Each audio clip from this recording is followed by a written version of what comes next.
Missy from Shimmerz again, and today I wanted to show you how you could quickly and easily make a very bright and bold background on a piece of colored cardstock. And I just showed you a sample black and white picture that I would probably use for a layout like this. Now, this is just how I do it. This is just an idea, and if you love artsy, messy, mixed media backgrounds for your scrapbook layouts, then this is something that you might enjoy. Now, for this one, I'm going to use gesso, mainly because my cardstock is this bright, bold color, and if I start to layer in all those Shimmerz paints on top of this cardstock, they're going to change color because of the background. So the gesso is going to sort of give me some white space to work with. It's also going to allow all these colors and different kinds of paints and sprays to blend together a lot easier without just soaking through the paper.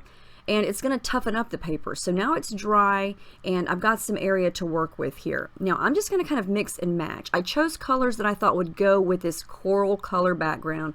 This is the Pasties Raspberry Sherbet, and it is a texture paste. I'm going to be using a palette knife for most of this. I know I use the packaging technique a lot. It's one of my favorites. But this, the palette knife is going to give you a totally different look, different effect. And I'm also going to show you what you can do if you add a color like I just did here and you think, oh, that doesn't really go. Don't throw it away. Let's just add to it and we're going to change it up. I added in the Hold the Mustard and it's kind of bold. So what I did is I picked a couple of different Inklings and Creamies that might match this background. So I just added a couple of drops of Inklings Naughty or Nice, and it's a really pretty peachy pink coral color. And I'm going to come in with some darker pinks.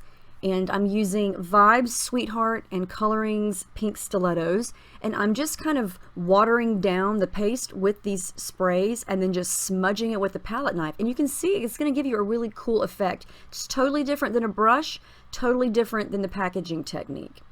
Here's a little bit of a brush. I'm just brushing some of the color on, but I'm going to come back in with the palette knife and smudge it down. And you know, you don't have to use this much gesso. It's up to you. But I'm going to give this a zap with a heat gun so I can come in and continue to layer. And now that that's dry, I can build on top of those layers. And again, the gesso is going to allow me to do a bunch of layering and add a bunch of liquids, and it's not going to destroy the paper. So now I'm going to add in another pasties that's called Peach Fuzz, and that's more of the color of the cardstock. And I'm just mixing and matching, really. I want some darker pinks mixed in with some lighter peaches, and it's just a preference of, you know, what color scheme you want and how much of this color you want where. And I love how that looks. This is going to look totally different once you add your photo and you add some papers and some embellishments and things. It's going to totally look different. This is just for the background. Now what I wanted to do is show you what might happen if you decide to go really bold and add in some blues or greens. And this may be a point in the layout where you're like, oh, I just totally messed this up.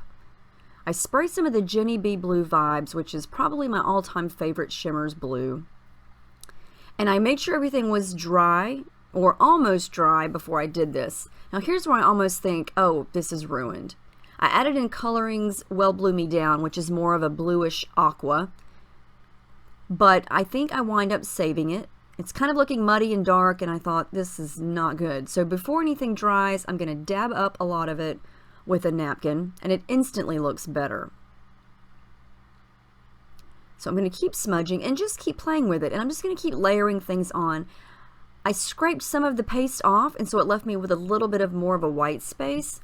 And so I'm just going to continue to work with the blue, and I think this looks really pretty. I love the rich colors, and I love how it looks against that coral background. And you could just keep working with this to make it exactly how you want it. And if it turns out to where you don't like it, just punch some shapes out of it and use the circles or squares or whatever shape punch you use as embellishments. There's lots of ways around this, but I think this would look really great with a black and white background. So here's the close-up shots. It's very bold, it's very dramatic, but if you like these kind of colors and you like this kind of background, then this is something that you could try.